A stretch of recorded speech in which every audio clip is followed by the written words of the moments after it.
Boa tarde a todos. Cansados de lives, mas como ainda temos limitações para os nossos encontros presenciais, hoje nos reunimos aqui nesse encontro digital para tratar de um tema essencial para o desenvolvimento do Paraná, que é a ampliação do potencial energético do Estado.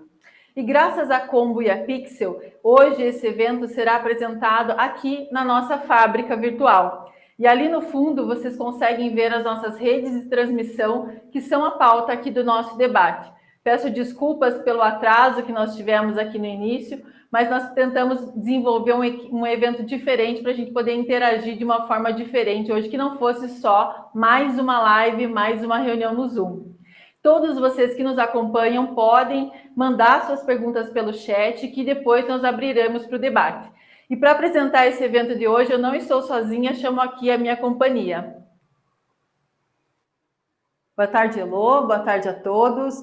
O LIDE, como vocês que nos acompanham sabem, tem como missão promover o debate para fortalecer o desenvolvimento da livre iniciativa, mas sempre prezando pela sustentabilidade e pelo uso consciente dos recursos naturais.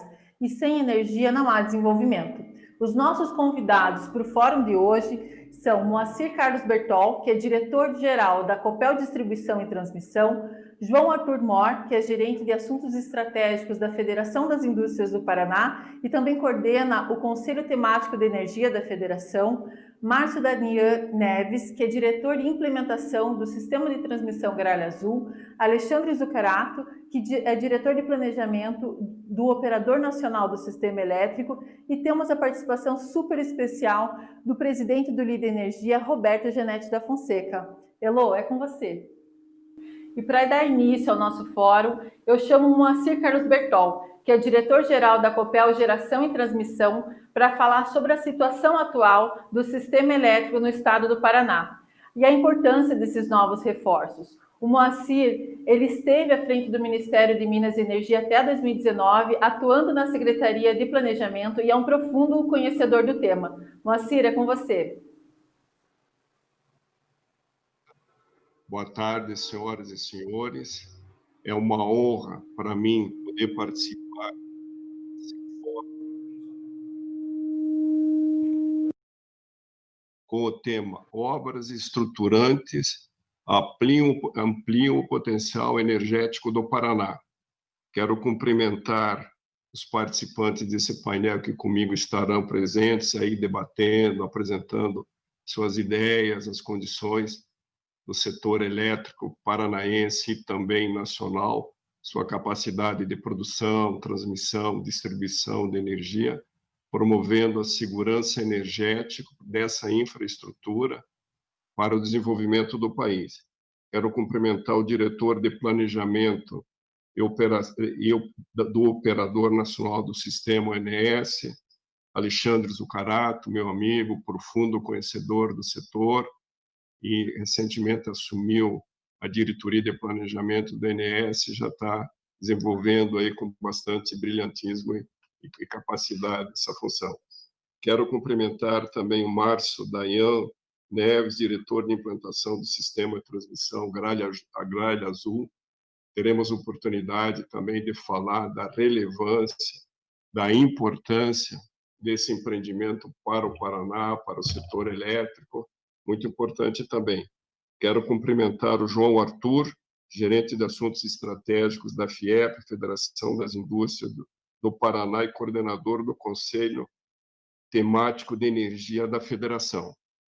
Quero cumprimentar também o ilustre presidente do LIDE Energia, Roberto Gianetti da Fonseca, e também você, Heloísa Garré, presidente do LIDE do Paraná, e agradecer o convite para participar desse evento. É importante, a Copel é uma empresa, está entre as 10 maiores transmissoras e também as 10 maiores geradoras do país, do Brasil, e que sua base, inserção fortemente no estado do Paraná, mas também com atuação nacional. Então, eu vou na área de geração e transmissão.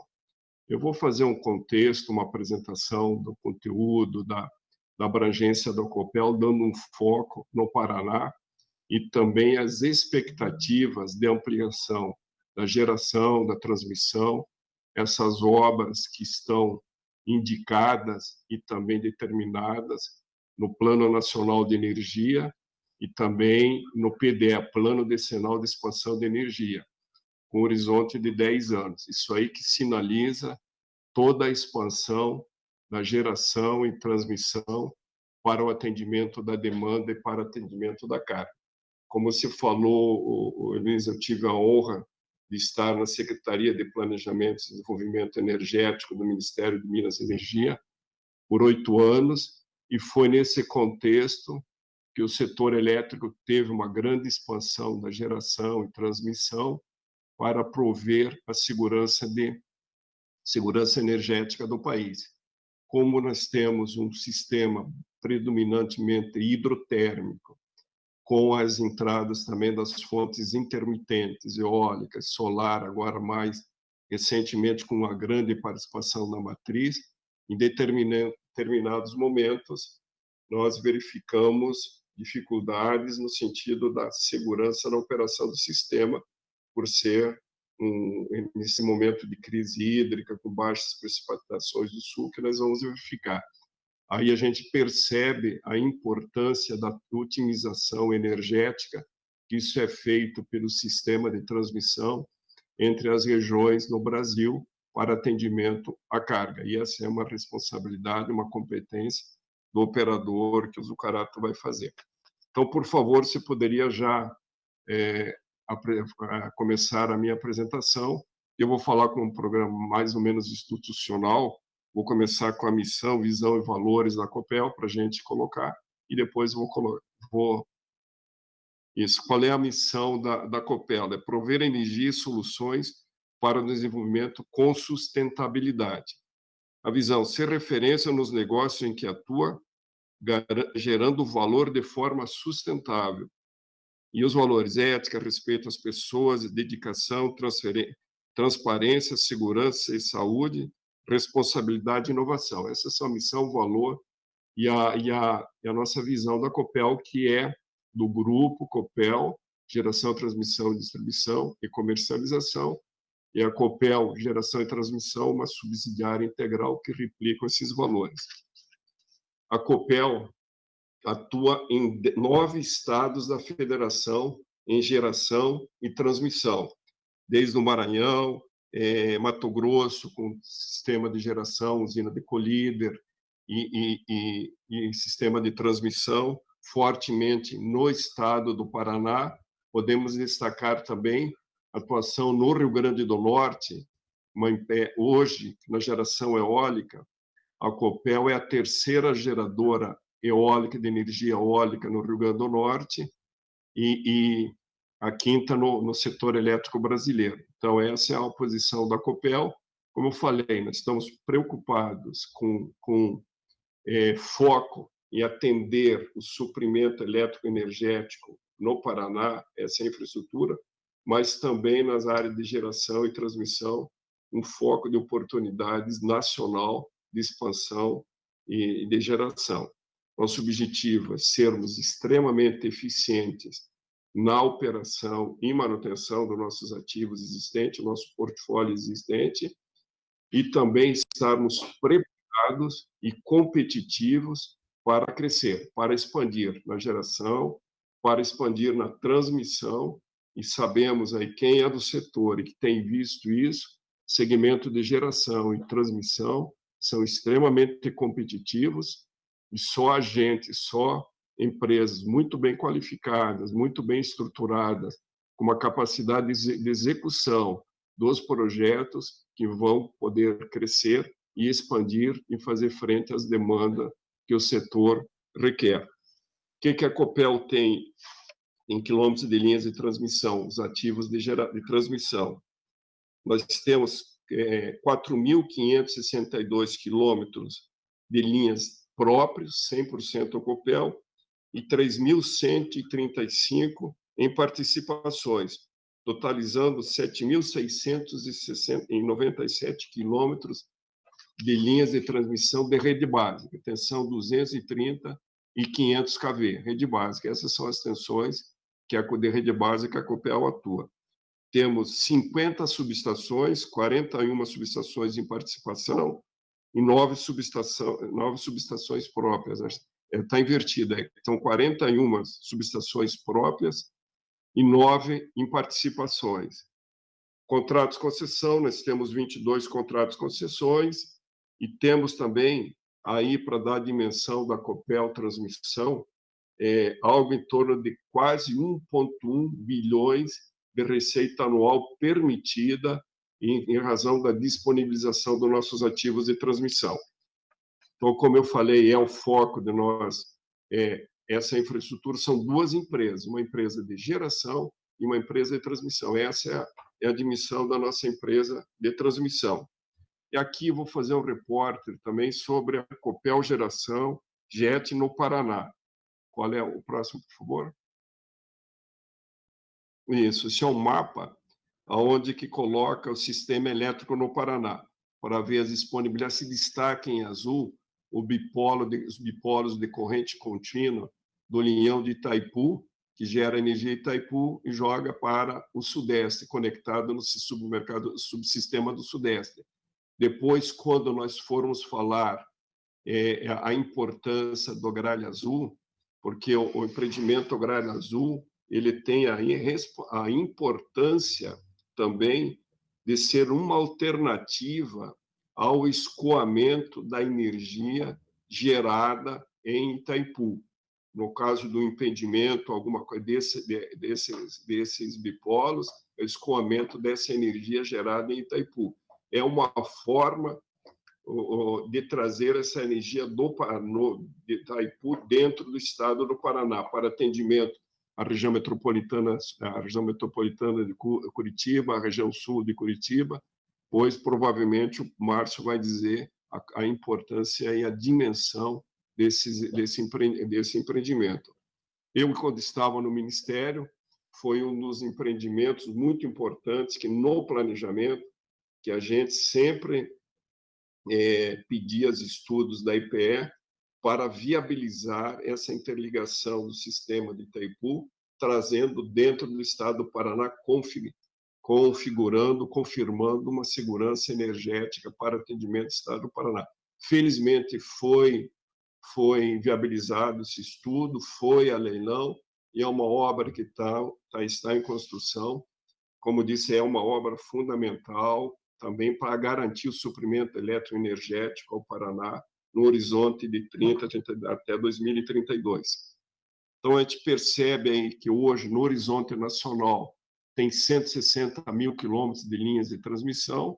O Paraná é um estado bem dimensionado para o atendimento da geração e para atendimento através das linhas de transmissão e atendimento à carga. A gente percebe as obras prontas e as obras em construção também, notadamente esse projeto e as ampliações que estão previstas para o ano que vem nos leilões.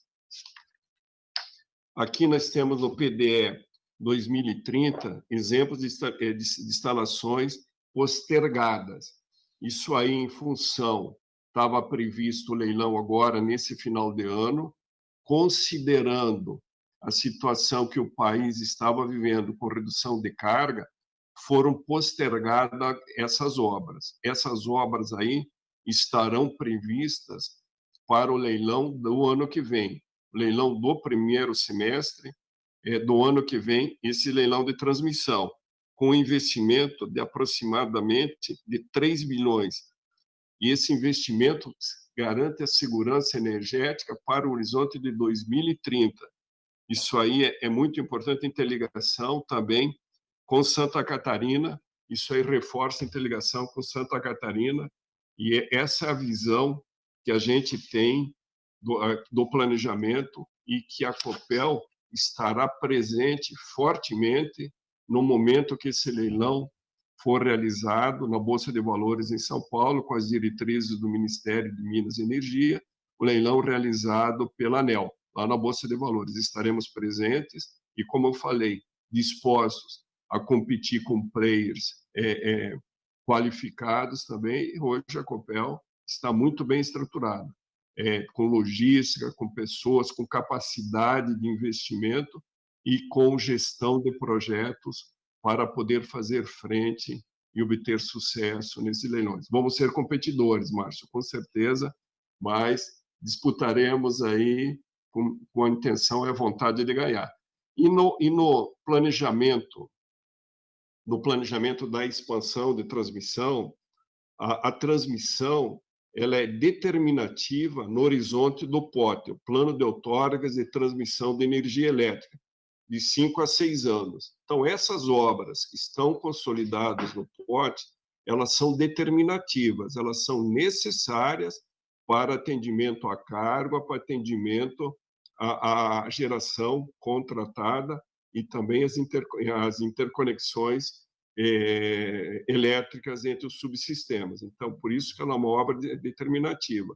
Começar a postergar provavelmente trará reflexo com dificuldades de operação e atendimento à demanda e atendimento à carga.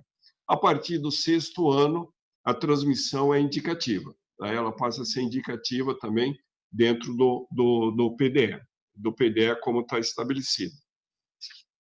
Também aqui, a gente está vendo aqui um slide que mostra a expansão prevista.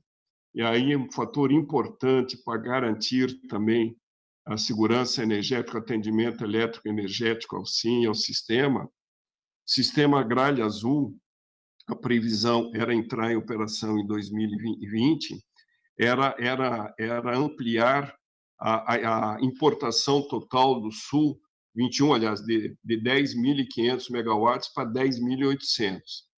E a exportação de 10.100 manteria a exportação. O sistema da aliança da CETEP, que já está contratado também, ela vai ampliar de 10.800 a exportação para 11.700. E da Neo Energia, que está prevista para 23, também obra já contratada em construção, amplia a importação para o Sul de 11.400 e a exportação de 11.700 megawatts.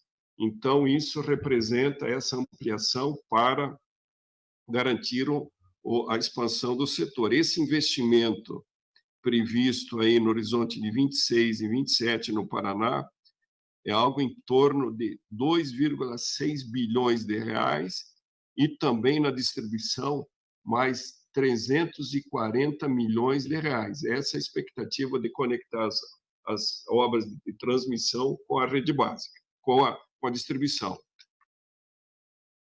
Aqui, para exemplificar também, um lote que nós estamos construindo, o leilão de 2015, o lote E, contrato de concessão 6, um investimento total de 523 milhões, estamos na fase final de implantação, agora previsto conclusão em janeiro de 2020, que vai aumentar a interligação do estado do Paraná com o estado de Santa Catarina, Curitiba Leste, Blumenau. Uma das obras importantes que estava nesse lote era a subestação de Umbará, Curitiba Centro, que foram retiradas as torres da Avenida das Torres, feito cabos subterrâneos. Então, isso também estava no lote, com a construção da subestação Curitiba Centro, uma subestação blindada, e entrou em operação em 17/9 de 19. Então, essa obra já está em operação, ampliou a capacidade, era circuito 138,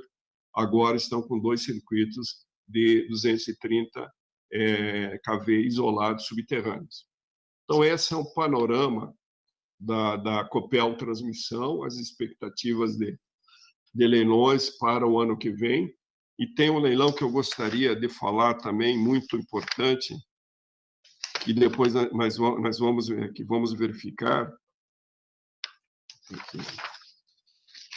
Mais na frente, nós vamos aqui, quando eu falei, era essa expansão, conectando a ampliação da interligação Sudeste-Sul, vai conectar a subestação de Assis, em São Paulo, com a subestação de Ponta Grossa, que está dentro do lote da ENDE, que está sendo construída, 2 circuitos em 500 kV. E também tem duas linhas interligando subestação de Bateia, circuito 1 e circuito 2, com Curitiba Leste. Esse investimento, como eu falei, é de 2,7 bilhões que estão previstos. E aquele lote que eu mostrei dá quase 3 bilhões. Então, no Paraná, para aumentar a interligação da Sudeste e Sul e entendimento da região metropolitana, é um investimento superior a 5 bilhões na transmissão e mais de 400 milhões na distribuição, né? Então, aí, eu vou passar agora os ativos de geração. Os ativos de geração, só um pouquinho que eu já vou agilizar também aqui para não ocupar o tempo dos demais. Os ativos de geração no Paraná. Nós temos 4.509 megawatts de capacidade instalada, 29,7 de PCH, CGH, uma termoelétrica, uma eólica lá em Palmas, que foi a pioneira.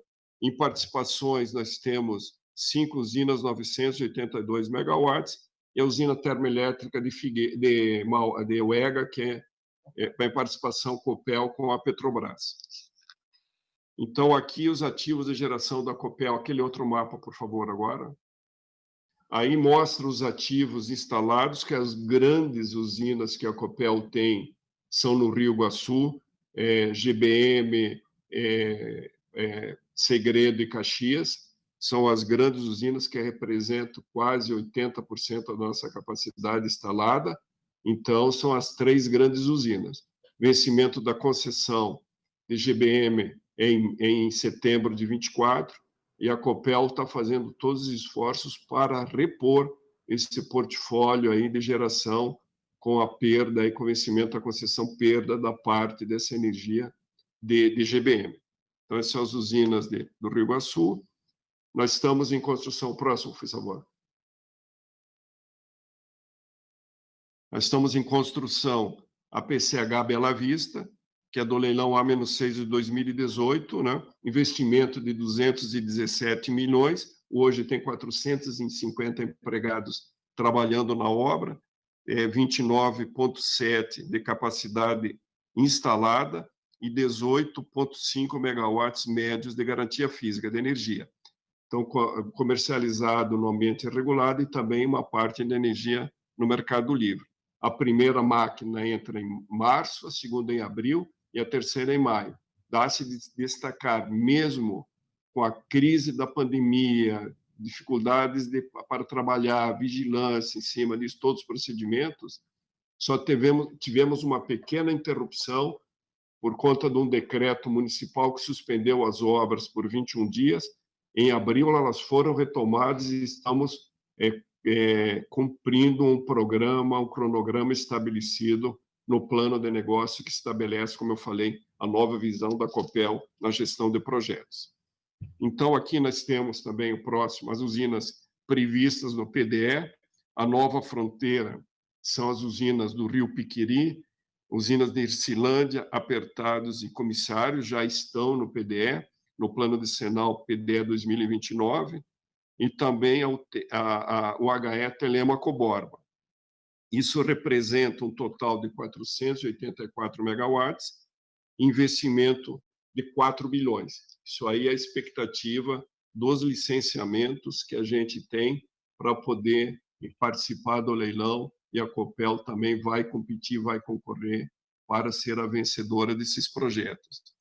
Que as usinas de estudos pela Copel se destaca aí bastante PCHs, que é agora um potencial disponível e aproveitável, principalmente no Rio Chupim, exclusiva da Copel, 47 megawatts, em associação 474 megawatts. Isso dá um investimento estimado de 4,1 bilhões. Esses são os estudos que a Copel está fazendo, em associação e também próprios para poder participar desses leilões. Eu vou fazer também aí, não sendo da minha diretoria Copel Geração e Transmissão, mas eu solicitei e tinha essas informações do presidente da Copel Distribuição, falando sobre a Copel Distribuição. Mais de 4,7 milhões de unidades consumidoras, a quarta maior distribuidora do Brasil, quarta maior em consumo em megawatt-hora.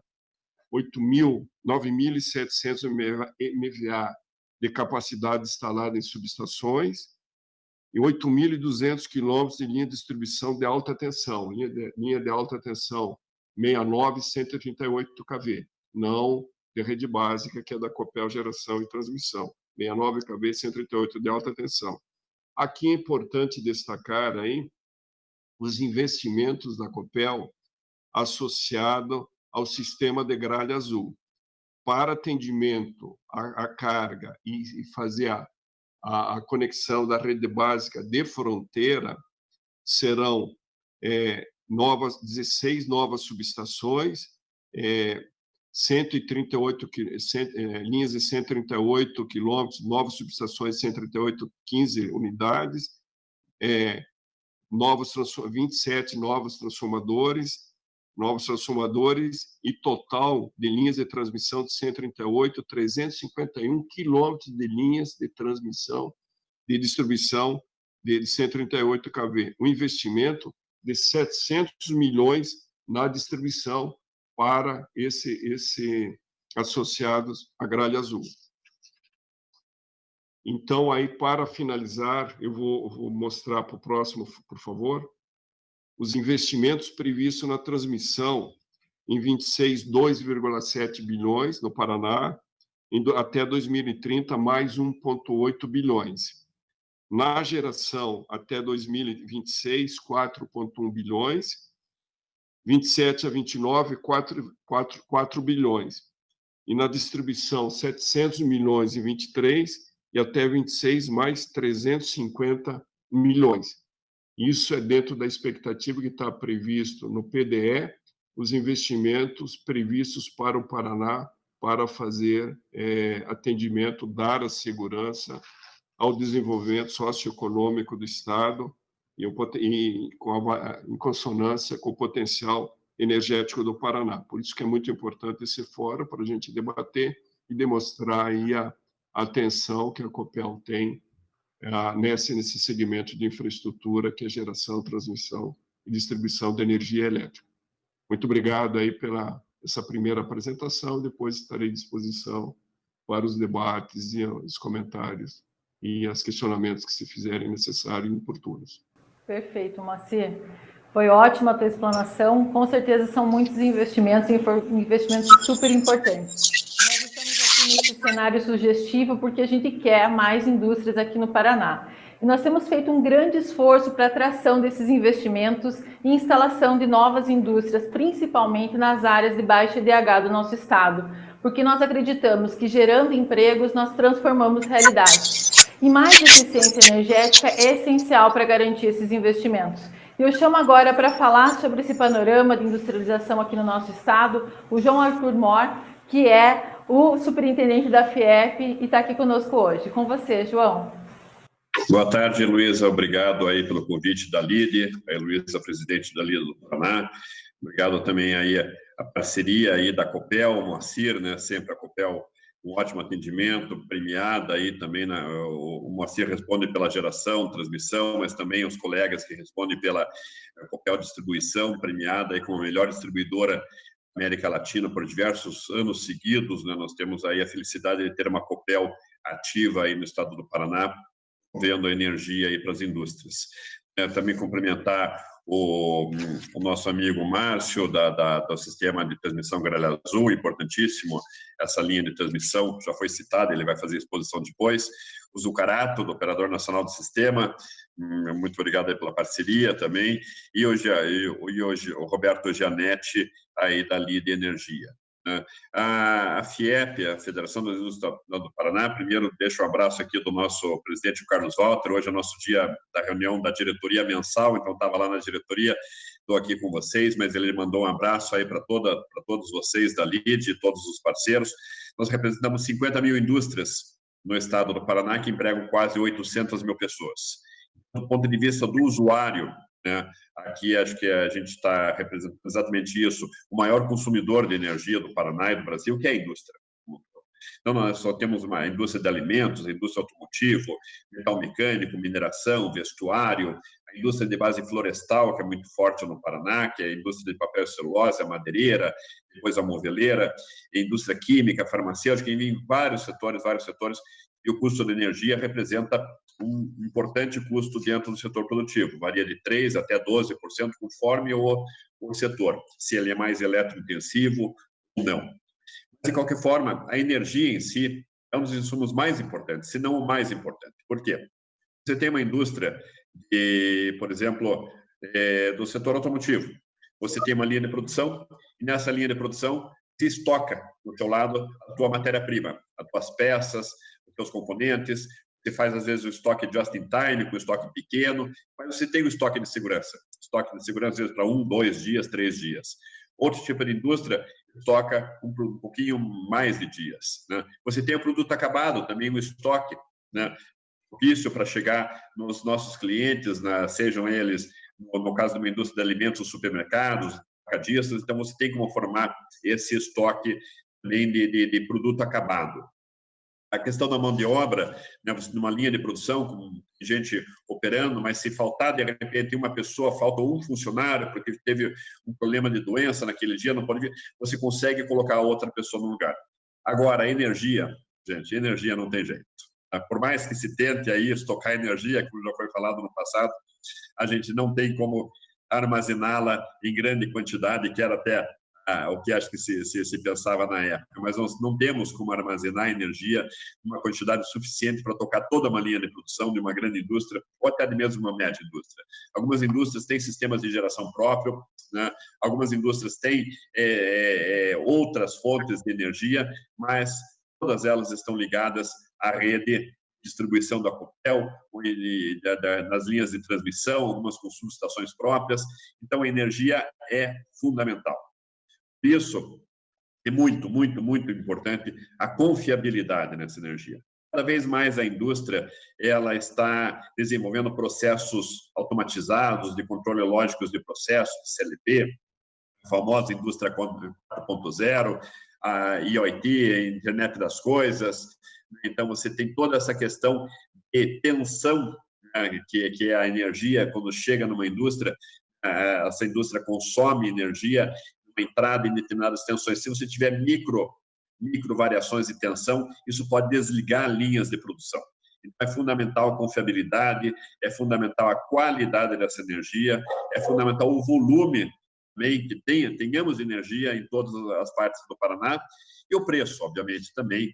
Temos uma energia de qualidade e com preço competitivo, que nós tenhamos a competitividade dos produtos produzidos aqui pela indústria do Paraná e do Brasil com relação ao mundo inteiro. Nós competimos hoje com China, nós competimos com o Sudeste Asiático, com a Europa, com os Estados Unidos, enfim. Hoje nossos produtos para todos os lugares do mundo e produtos de todos os lugares do mundo vêm para o Brasil. Então, isso, o fator preço é também um fator fundamental.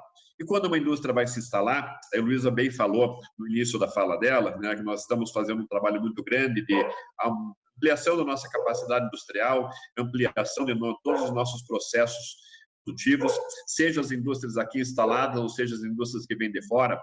Quando elas pensam em fazer um investimento, o que elas se perguntam? Primeiro, estou perto da minha matéria-prima, a indústria de papel e celulose tem que estar próximo do reflorestamento, a indústria da madeira próximo do reflorestamento. Uma indústria está perto do seu consumidor final, né? Então, por exemplo, um setor automotivo, uma indústria se instala perto de grandes centros aí de consumo de veículos. Estou perto de um porto para fazer exportação ou importação da minha matéria-prima, do meu produto acabado. Estou com mão de obra qualificada naquela região do estado do Paraná para poder instalar minha indústria, né?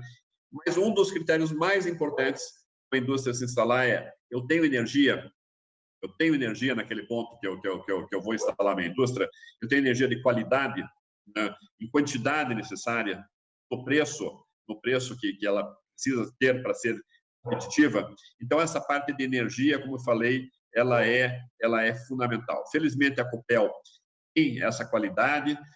Nós temos no Brasil o Ministério de Minas e Energia, o Operador Nacional do Sistema, a EPE, a Empresa de Planejamento Energético, que faz todo o planejamento aí do futuro energético do Brasil, para que não haja falhas, Mas nós temos hoje pontos críticos no Paraná. Todos nós sabemos que nós temos alguns pontos onde, se houver uma atração muito grande de energia, de indústrias que precisem dessa demanda de energia, nós não teremos energia suficiente. Nos preocupa, por exemplo, um atraso no processo aí, como o da Gralha Azul, gerado por outros fatores externos, né, que pode prejudicar muito a instalação de diversas indústrias na região de Ponta Grossa, na região centro-sul, centro do Paraná, na área de influência desse projeto.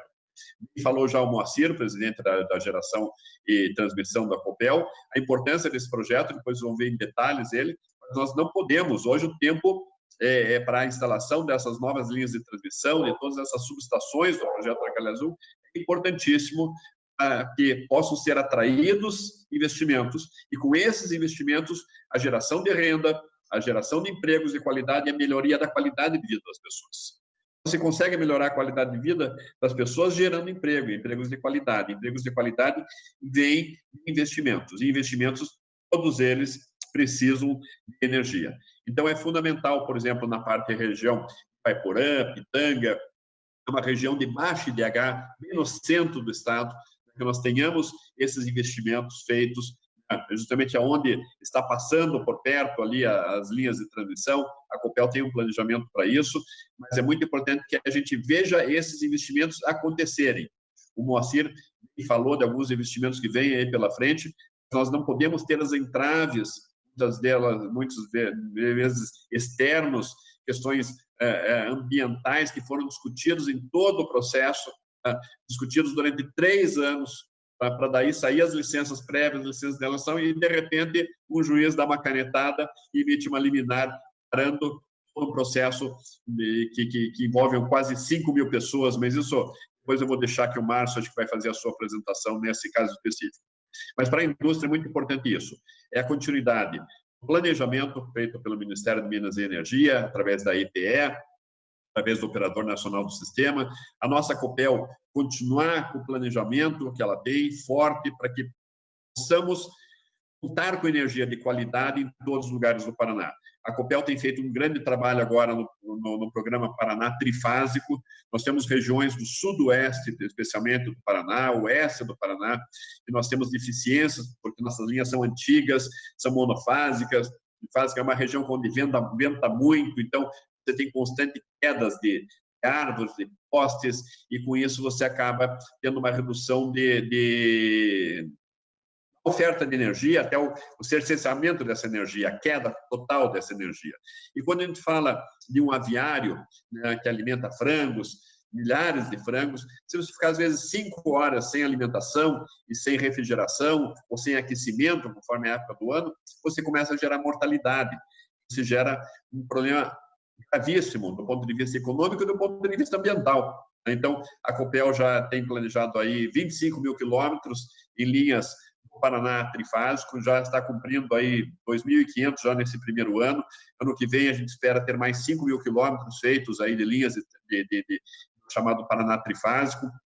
Isso vai trazer mais segurança energética. Então, a palavra, acho que é exatamente essa, é segurança energética. Um planejamento bem feito e uma execução feita dentro dos prazos que sejam estabelecidos aí pelos cronogramas, seja da ANEEL, né, da Copel, em todos os leilões aí que vem pela frente. Então, a indústria do Paraná está ávida aí por investimentos, para fazer esses investimentos. Felizmente, nós já nos recuperamos do Covid-19, no sentido econômico, claro, né? Nós já estamos empregando mais pessoas do que nós empregávamos antes da pandemia, quer dizer, o sinal que o consumo de energia está crescendo cada vez mais, já retomando aquele consumo que vinha antes. Então, é importante a gente retomar esse trabalho e oferecer para o industrial, seja ele paranaense, seja ele de qualquer lugar do mundo, que venha investir no Paraná, isso que nós queremos, geração de emprego e renda aqui, ampliação da nossa indústria paranaense brasileira, oferecer a esse investidor uma energia confiável, uma energia de qualidade em todos os lugares do estado do Paraná. Essa é a nossa fala, a gente não trouxe nenhuma apresentação, mas seria mais justamente colocar a importância desse planejamento e parabenizar novamente a Lídia e a liderança empresarial, na pessoa da Heloísa, agradecer o convite e dizer que a FIEP está à disposição, sempre trabalhar junto com a Copel, junto com os outros órgãos do governo estadual e federal, a gente tenha a transformação do Paraná, como ele já vem se transformando, mas cada vez mais num estado pujante, num estado, hoje já é a quarta economia do Brasil, né? Mas uma indústria muito diversificada. Nós perdemos, obviamente, por São Paulo. São Paulo, ninguém vai ganhar de São Paulo no Brasil, mas nós temos depois o Rio de Janeiro em segundo lugar, em função muito da indústria petroquímica, ligada aí à Petrobras. Minas Gerais, em terceiro lugar, muito ligada à mineração, mas o Paraná tem uma grande vantagem, uma diversidade muito grande das indústrias. Nós temos indústrias de setores mais distintos: alimentos, vestuário, construção civil, automotivo, madeira, papel e celulose, móveis, enfim, são diversos setores industriais que empregam mais de quase 800 mil pessoas, né? Então, a gente está falando de quase 300 mil pessoas que vivem diretamente em função desses empregos. Como eu falei, a indústria precisa muito da Copel, precisa muito da ONS, precisa muito de planejamento, precisa muito da IPE. Agradecer o convite novamente, é um prazer estar aqui com todos e estarei aqui à disposição para perguntas ao final dos debates. Muito obrigado. Perfeito, obrigada, João. Esse é o objetivo do LEAD, né? Promover esse debate, porque esse debate sobre o potencial energético do Estado faz parte do nosso plano de retomada do LEAD Paraná, que é discutir sobre as obras estruturantes para o nosso Estado.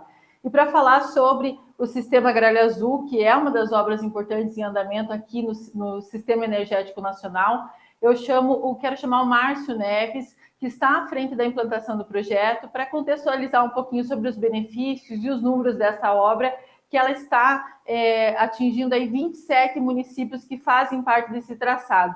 Mas antes do Márcio falar, eu queria chamar um vídeo do Sistema Gralha Azul que dá um pouquinho mais do panorama da grandiosidade dessa obra. Por favor.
Márcio, agora é com você.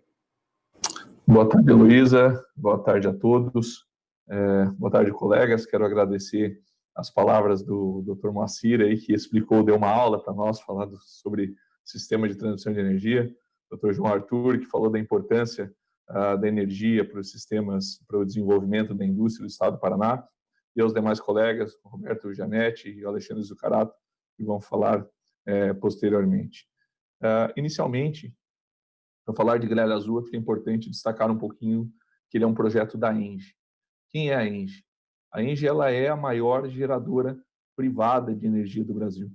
Hoje nós temos mais de 10 mil megawatts instalados através de 61 usinas, o que representa 6% da capacidade instalada do Brasil. 90% dessas usinas geram energia renovável e nós já estamos no Brasil há mais de 20 anos.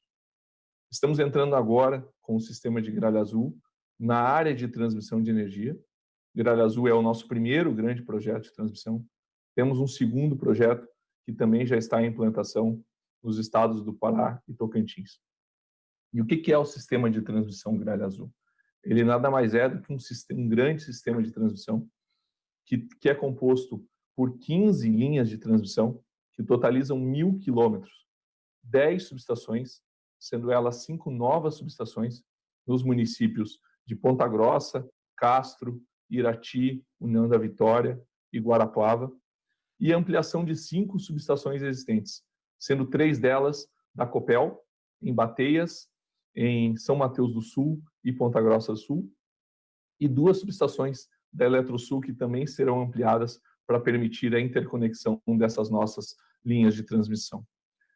O nosso projeto ele tem uma grande capacidade de transmissão de energia, ele tem o que nós chamamos de cio elevado, ou seja, ele permitirá a transmissão de energia oriunda de Itaipu, como foi muito bem colocado pelo Moacir, trazendo essa energia para o centro-sul do estado do Paraná. O nosso projeto ele passa por 27 municípios, né, são compostos por 2.235 torres, abrangendo esses 27 municípios e totalizando uma capacidade de transmissão de 3.366 megavolt-ampere de transmissão. Ou seja, é um grande sistema que vai permitir trazer energia significativamente para o estado do Paraná. Ele é um projeto de utilidade pública, cujo grande objetivo é melhorar a confiabilidade do sistema interligado nacional e a confiabilidade e qualidade e oferta de energia do sistema estadual do estado do Paraná, sobretudo para a região do Centro-Sul. Na verdade, ele é um sistema que se complementa ao sistema de transmissão da Copel, é um sistema de transmissão muito robusto, muito bem operado e muito bem mantido, mas nós sabemos que com o aumento do consumo de energia são necessários novos sistemas, né, que são ofertados para o consumidor através de autorizações e concessões federais. Então, o sistema de transmissão Gralha Azul ele é uma concessão federal que foi vencido pela ENGIE em dezembro de 2017 e é um sistema no qual nós iremos implantar e operar durante 30 anos. Ou seja, seremos parceiros da Copel no estado do Paraná pelos próximos 30 anos. Nós já estamos no Paraná há bastante tempo, há mais de 20 anos, através das usinas hidrelétricas Salto Osório e Salto Santiago, que ficam também dentro do estado. Esse sistema ele propiciará, como eu comentei, uma melhoria da qualidade e uma maior oferta de energia, trazendo desenvolvimento econômico aí para os 27 municípios abrangidos por esse projeto. A empresa de pesquisa energética já identificava a necessidade desse projeto aí para 2018. Eu acredito que o Alexandre Zucarato vai abordar, inclusive, esses aspectos. Evidentemente, como o leilão de concessão ele aconteceu ao final de 2017, com os prazos de licenciamento ambiental e implantação, nós estamos prevendo concluir esse projeto em setembro de 2021. Esse sistema ele também foi classificado como prioritário pelo Ministério das Minas e Energia recentemente, através de uma portaria 416 desse ano, né, e ele permitirá, como foi muito bem exposto também pelo Moacir, a ampliação da malha de distribuição da Copel.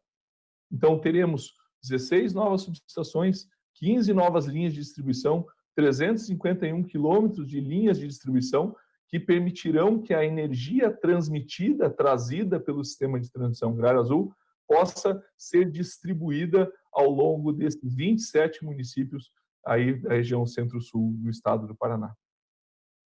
Evidentemente, um sistema robusto de transmissão de energia, ele permite também a instalação de novas usinas, né? Ou seja, usinas que sejam intermitentes, ele permite a transmissão de energia renovável, sobretudo a energia hidrelétrica, que é muito abundante aí no estado do Paraná. Ele é um projeto que tem um investimento de 2 bilhões de reais, né? E que hoje já gera 5 mil empregos diretos. Também estimamos que são gerados hoje em torno de 10 mil empregos indiretos, ou seja, totalizando 15 mil pessoas que estão diretamente envolvidas na implantação desse projeto. Isso tudo em meio à pandemia do Covid, a qual foi superada e o projeto continua rodando, mesmo com todas as dificuldades, com todos os controles necessários para implementar um projeto desse porte, dessa extensão, numa situação como essa que nós estamos tendo. Então, ele é um projeto que gera uma movimentação econômica bastante significativa e além disso, ele propicia hoje a celebração de mais de 1.000 contratos de prestação de serviços com os municípios.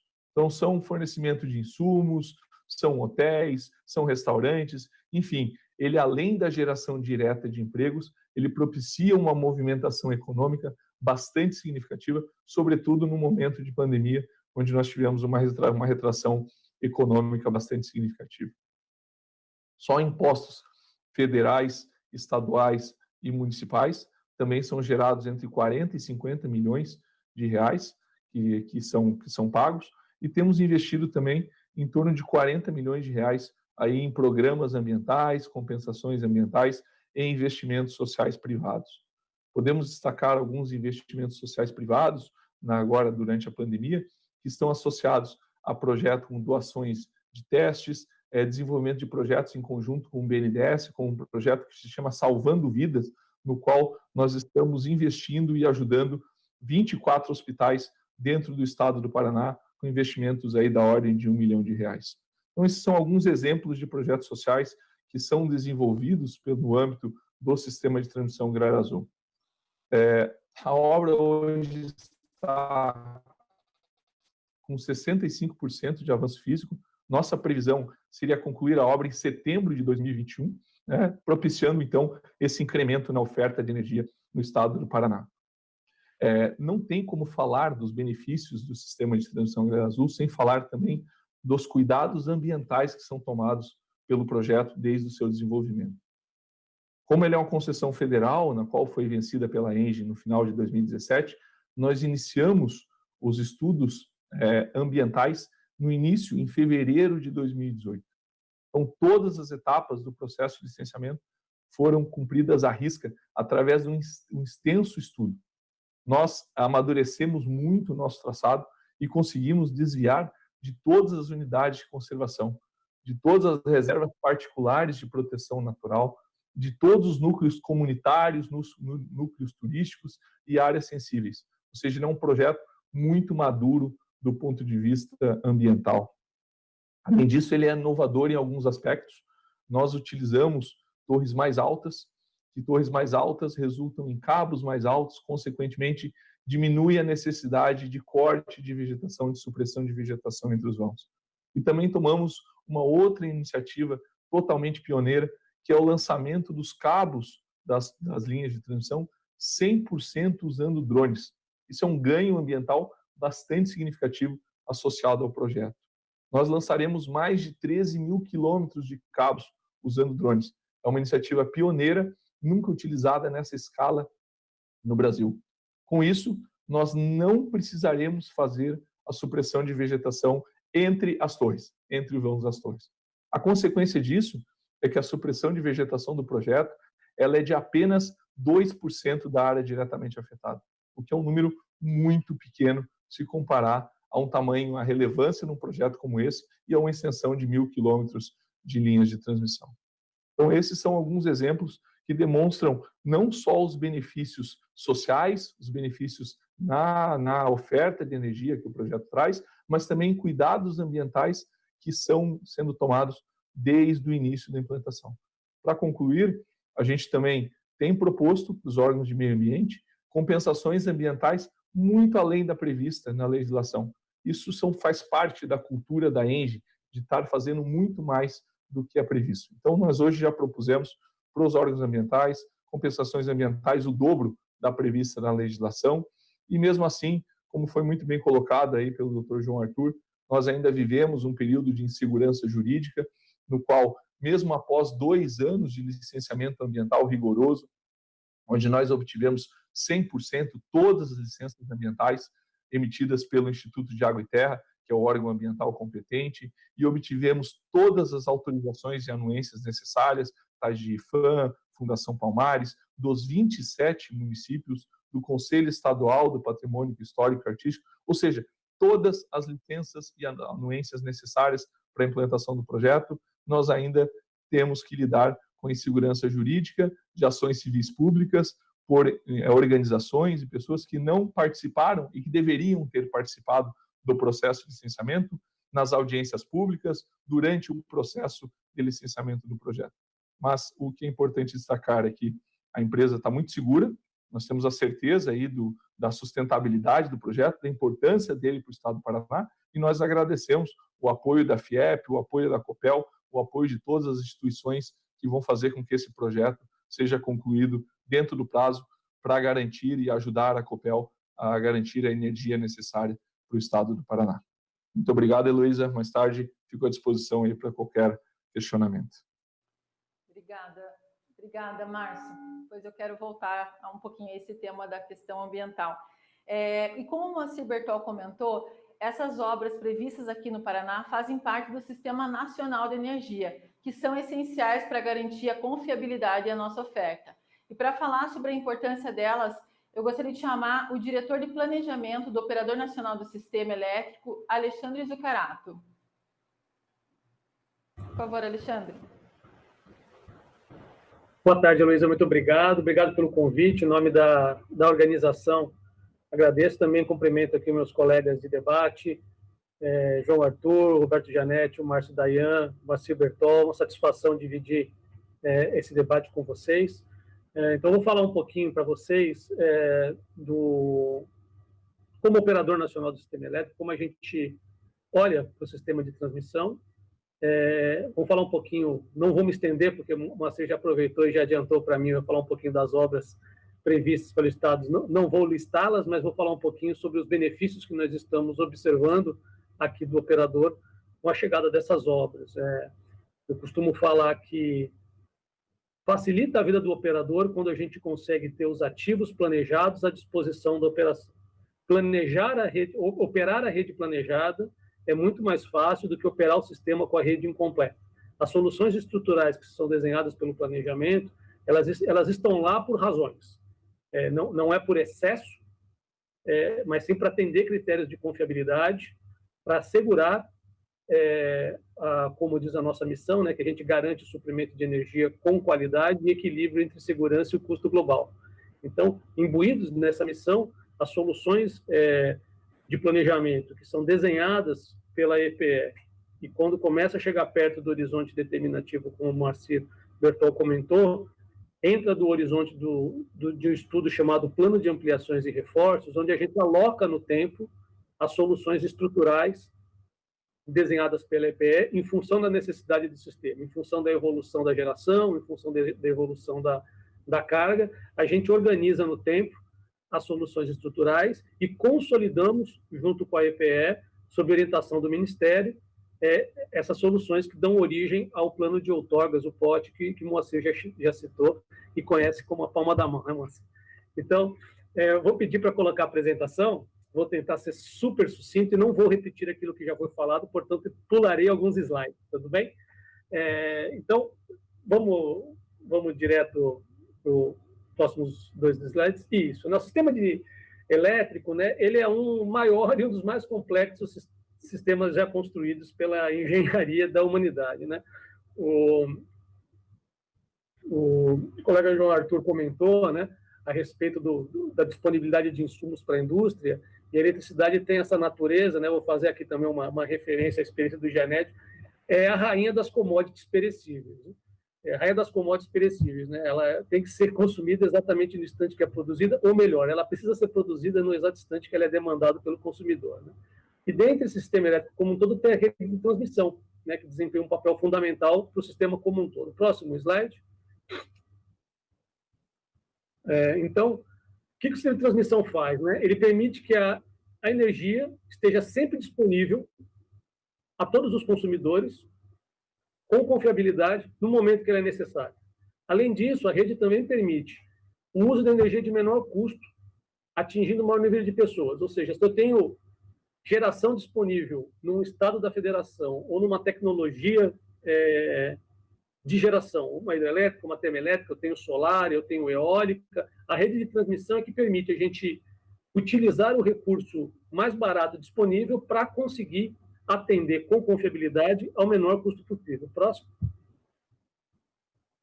Então, um dos desafios contemporâneos nosso é o aumento da penetração da geração renovável intermitente, né? Então, a geração de baixo carbono, em particular das fontes solar e eólica, vem associado com uma intermitência. Então, assegurar o equilíbrio entre oferta e demanda torna-se ainda mais complexo. E o papel do sistema de transmissão só ganha em importância como uma ferramenta para a gente assegurar esse equilíbrio instantâneo. Vamos para o próximo slide.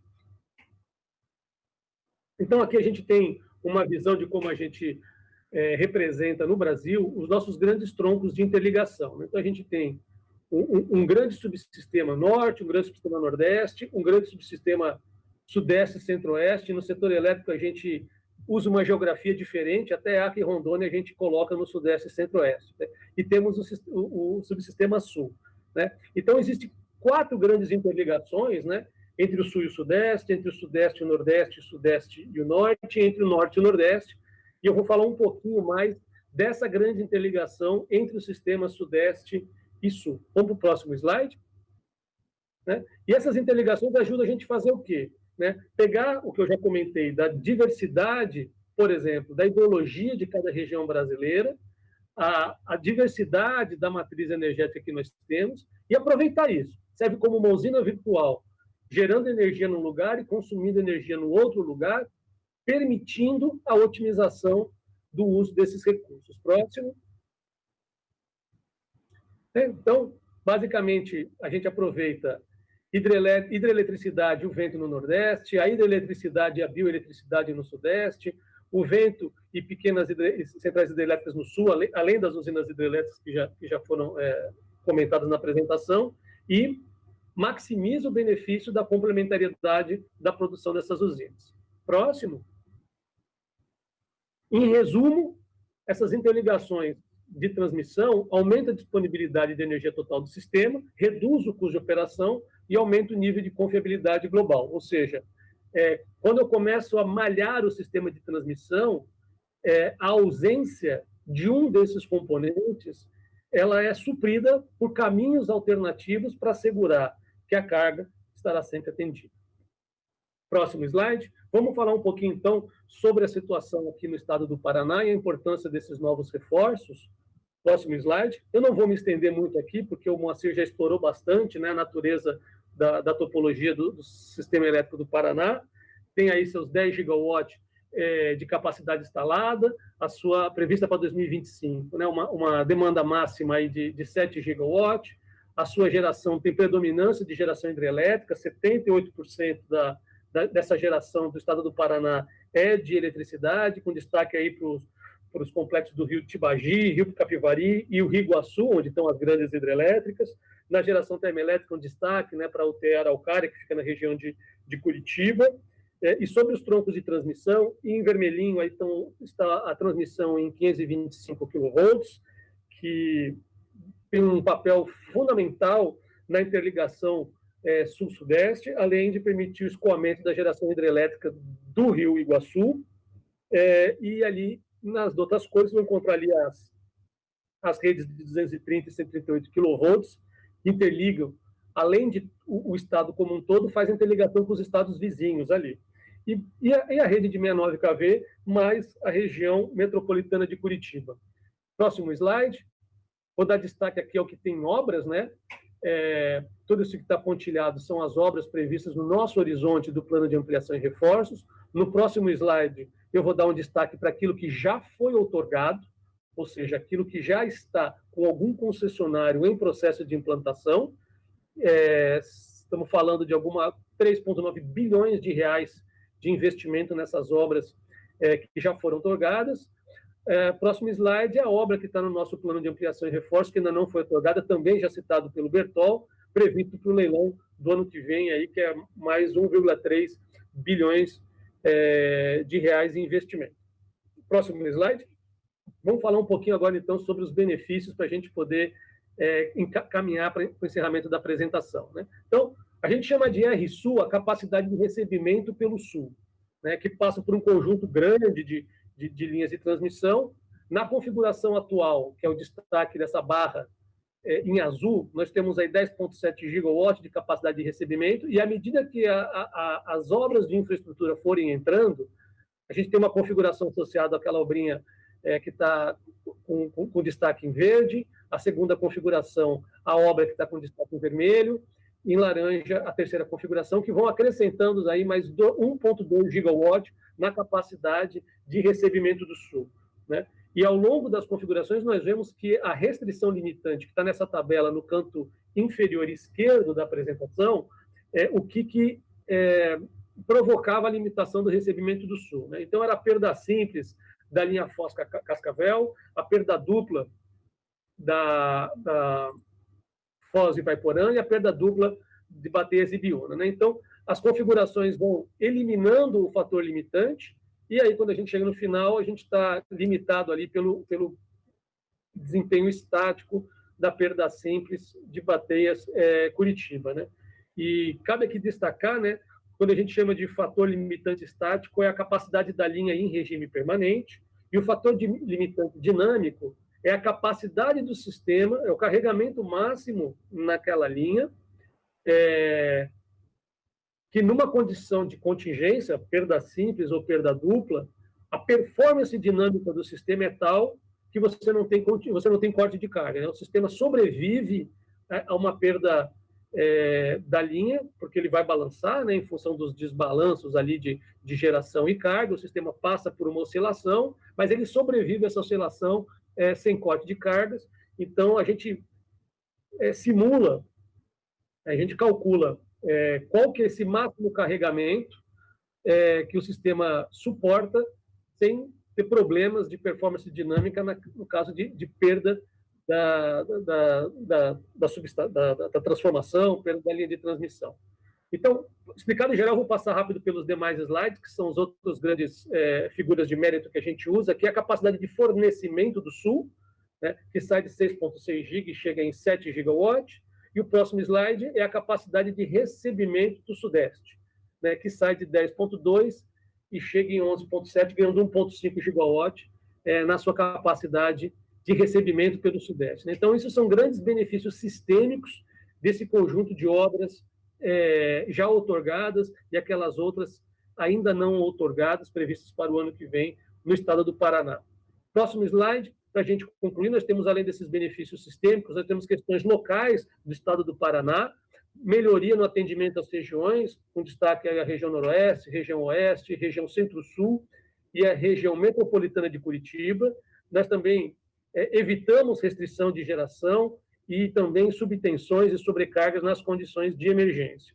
E também tem 2 novos acessos solicitados pela Copel Distribuidora na região metropolitana de Curitiba, né, uma nova subestação 230-138 kV de Barigui e um novo setor de 138 kV na subestação Uberaba, que melhoram as condições de atendimento da região metropolitana de Curitiba. Então, eu encerro por aqui a apresentação, agradeço pelo espaço e fico aqui disponível para a gente continuar o bate-papo. Alexandre, obrigada.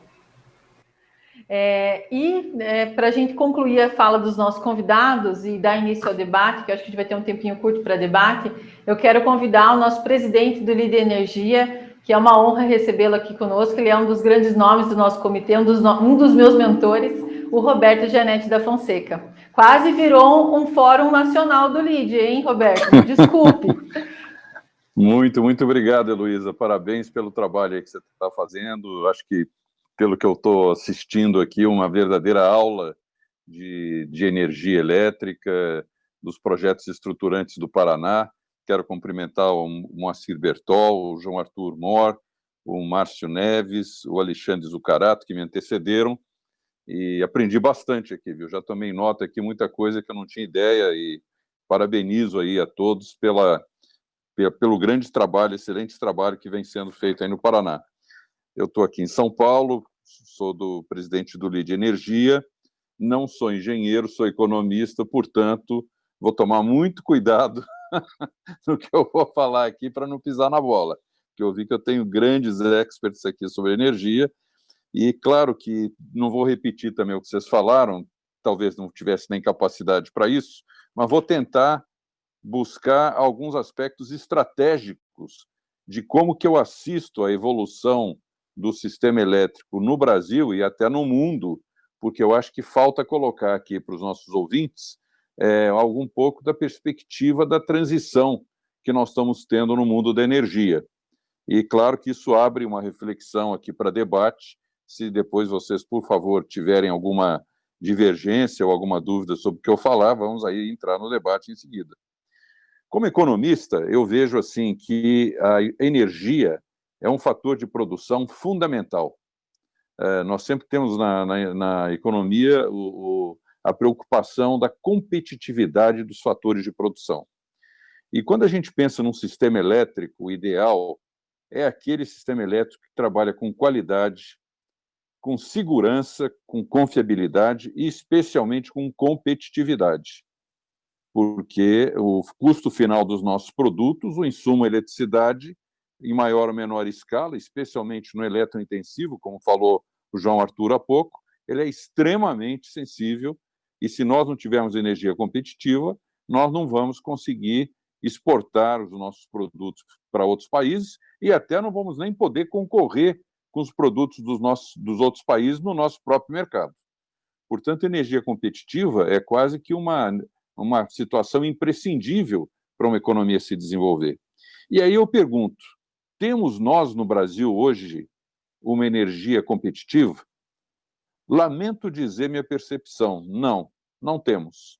Nós temos uma energia cara, esse é um aspecto relativo que nós podemos debater, e cara, em princípio, também, porque nós temos uma matriz energética extremamente louvável do ponto de vista de ser renovável, mas muito dependente do sistema hídrico, do regime pluviométrico, e, portanto, quando o regime pluviométrico não satisfaz, não corresponde às nossas expectativas, somos obrigados a usar energia térmica e energia nuclear muito mais caras e que trazem a bandeira vermelha, que trazem os aumentos de custos e as nossas, tanto a nível residencial, comercial e industrial, o encarecimento da energia do nosso sistema.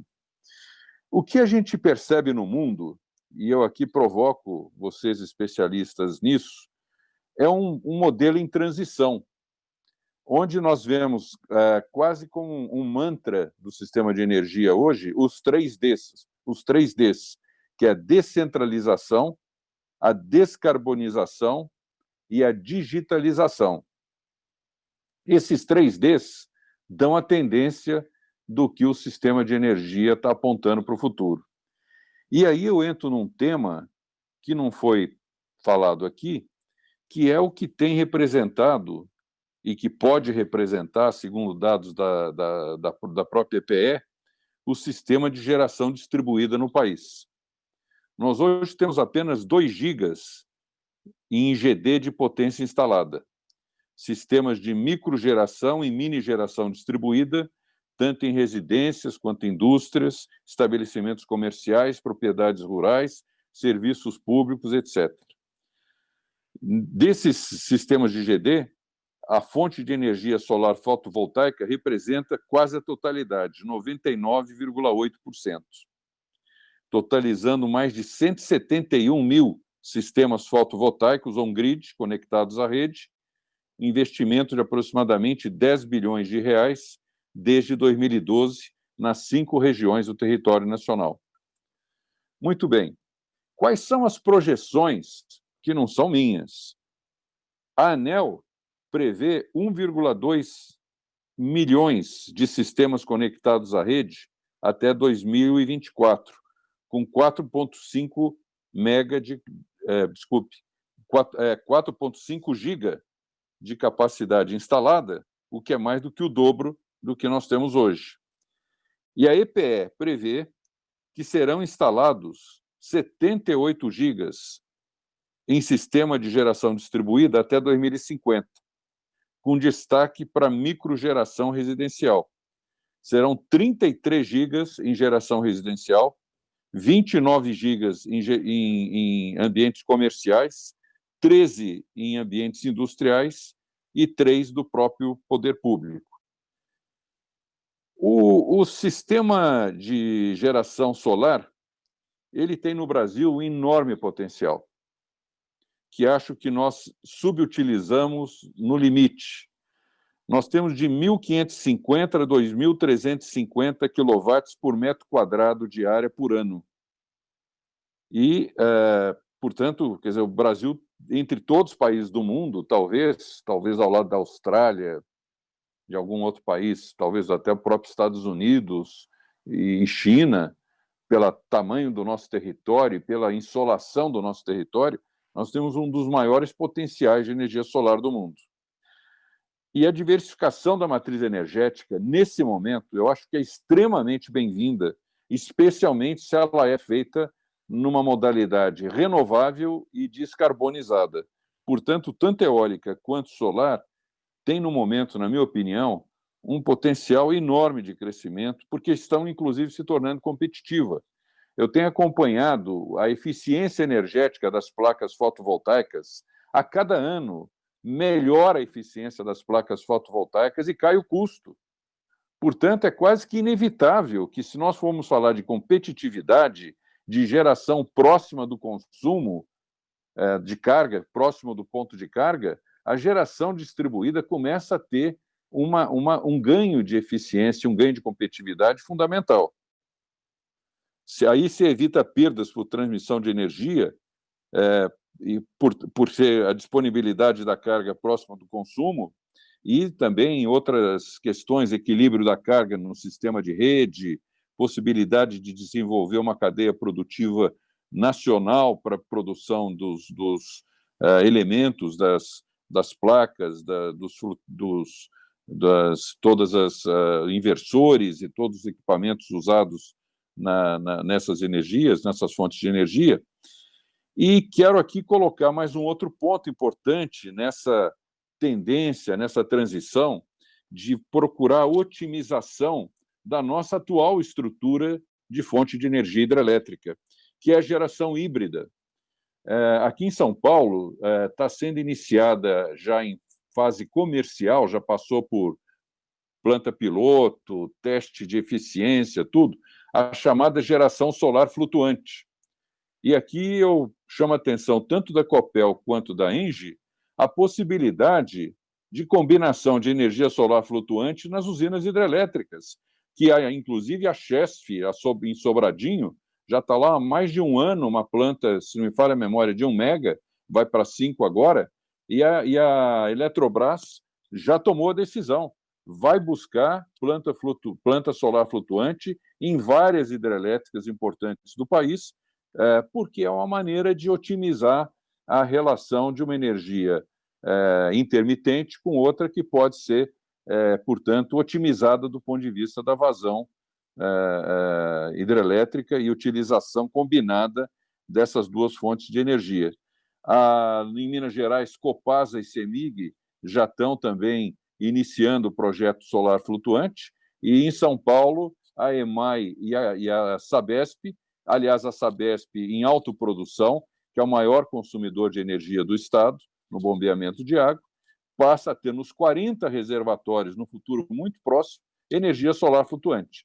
Então, essas tendências recentes, isso é coisa que não tem mais de 10 anos no mundo. Mas hoje você vai no Japão, na China, na Europa, você já tem excelentes exemplos de energia híbrida ou combinação de reservatório de água para saneamento, também gerando energia elétrica, que utiliza aquela superfície inútil da lâmina d'água, de repente passa a ser uma fonte de energia fabulosa, inclusive evitando a evaporação. Quero deixar aqui essas tendências que eu vejo no mercado de energia, para que esse debate possa ter também uma visão de futuro. Quer dizer, além de tudo que vocês falaram, excelente exposição sobre transmissão, distribuição, a geração hidrelétrica, as subestações, o sistema nacional, a organização nacional, que tem sido realmente um fator de segurança para a nossa energia a nível de país, Alexandre. Eu acho que a ONS cumpre um papel de forma formidável, a gente vê até comparado com outros países do mundo, nós temos aqui um sistema bastante maduro de organização de sistema nacional de eletricidade, mas eu acho que a gente tem que olhar para frente e olhar para as tendências que vêm para o futuro.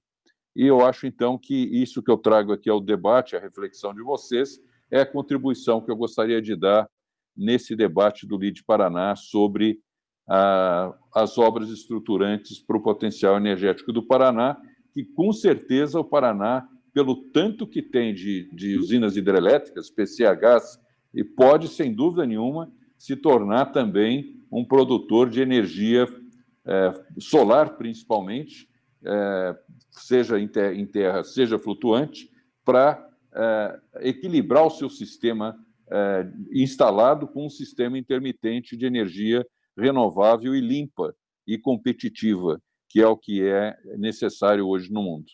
Então, agradeço, Heloísa, o convite e vamos ficar aqui para o debate. Eu acho que eu coloquei alguma pimenta na comida aí para a gente ver se esse debate pode evoluir de uma forma bastante produtiva para quem está ouvindo. Obrigado. Perfeito, obrigada. Eu sabia que a sua participação ia ser importante. Eu acho que a gente tem vários, né? O João Arthur pode até me corrigir se eu estiver errado, mas nós temos várias indústrias no Paraná já com parques industriais voltados para a geração de energia, da sua própria energia. Nós temos várias indústrias no Paraná voltadas para a energia fotovoltaica. Eu acredito que a Engie tem algumas áreas também trabalhando nessa questão de energias alternativas. Depois o Márcio pode falar também a respeito, se ele quiser. E eu queria fazer uma pergunta que veio aqui da plateia, do Samuel Barbosa, para o Moacir, sobre a questão de Smart Grid. A gente está preparado, Moacir, o Paraná está preparado para Smart Grid já ou não? Acho que está no mudo o seu microfone.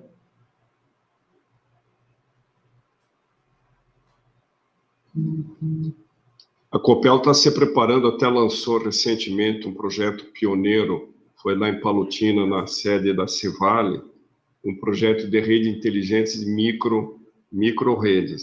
Se esse projeto desenvolver da forma que está estabelecido, o potencial de geração distribuída para o Sistema Interligado Nacional de Crescimento é algo em torno de uns 15 bilhões para atender a geração distribuída, geração próximo à carga, diminuindo as perdas de distribuição próximo ao consumo.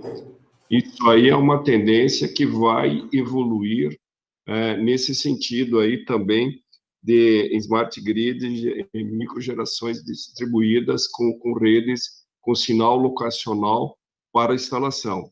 Vai estar aí, está investindo, como foi falado aí pelo João Arthur, o investimento da Copel no sistema trifásico, Paraná trifásico é espetacular, é 25 mil quilômetros, de 2.500 quilômetros já foram investidos, investimento quase de 2,5 bilhões de reais, então modernizando toda essa rede e também automatizando o sistema de distribuição, no sentido de, numa falha, ter religadores automáticos para ter o menos tempo possível aquele alimentador sem energia elétrica. Então, está investindo em tecnologia, atento a essas novas tendências aí de desenvolvimento e atendimento ao consumo. O professor Janete, do Roberto Janete, falou sobre instalação de painéis fotovoltaicos flutuantes em cima da lâmina da água do reservatório. Eu acompanhei muito bem esses dois projetos de PID, Sobradinho e Balbina, se mostraram muito interessantes. Isso aí é um potencial, se for colocar em todos os reservatórios brasileiros, ocupando um percentual, acho, em torno de 15% ou 14% do potencial desses, da capacidade, da área desses reservatórios da lâmina, daí um potencial de mais da capacidade instalada que nós temos nas usinas hoje. É um sistema híbrido, um sistema complementar, e com certeza isso aí também será uma fonte para a geração de energia elétrica. Eu até comento esse sistema híbrido. Belo Monte, que é uma usina estruturante no norte do país, no Rio Tapajós, com quase 11.200 megawatts de capacidade instalada, no período úmido, que são 4 meses do ano, ela gera toda a sua potência. No período seco, ela gera 20% da sua potência garantida. Então, tem uma sazonalização muito grande da oferta de energia em função dos períodos úmidos e não úmidos lá do norte. E o operador compensa essa aí, todo o sistema para poder atender a carga. Eles estavam pensando em instalar uma termoelétrica lá para poder firmar essa energia ser complementar. Então, tem pela capacidade. Então, sem tudo isso aí, a matriz elétrica brasileira é extremamente renovável, a capacidade, os nossos ventos, principalmente na região Nordeste e no Sul, são os maiores fatores de capacidade do mundo, não é? Do fator de capacidade de energia eólica. O pior sol brasileiro é melhor do que o sol da Alemanha de radiação. Então, nosso potencial de geração fotovoltaica também é muito grande, mas precisa ter todas as fontes. Tem espaço necessário para eólica, para solar, fundamentalmente manter essas gerações de base, que é hidroelétricas, termoelétricas, a gás natural num preço mais competitivo, e que isso aí não encarece a conta da nossa energia, e sim traz aí a segurança no atendimento com essas fontes. Todas elas aí precisam ser colocadas.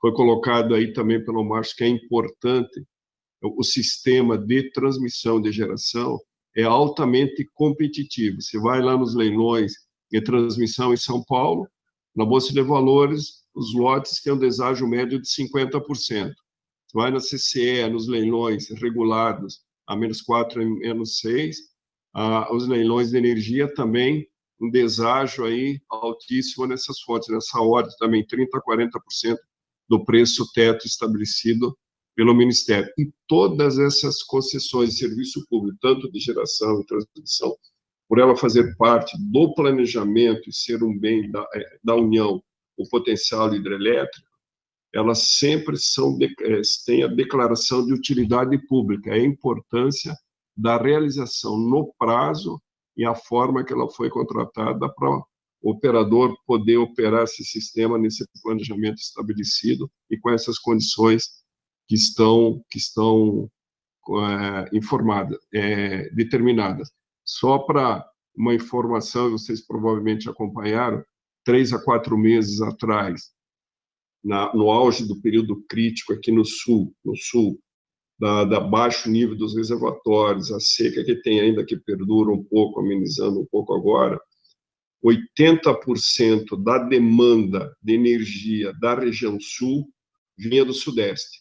Então, essa capacidade de interligação de 11.400 megawatts, que o Zucarato falou com essas ampliação dessas expansões na interligação, vai dar uma segurança, e quando tem problema no suprimento de energia elétrica aqui, nós temos essas redes de transmissão que podem trazer energia dos outros subsistemas.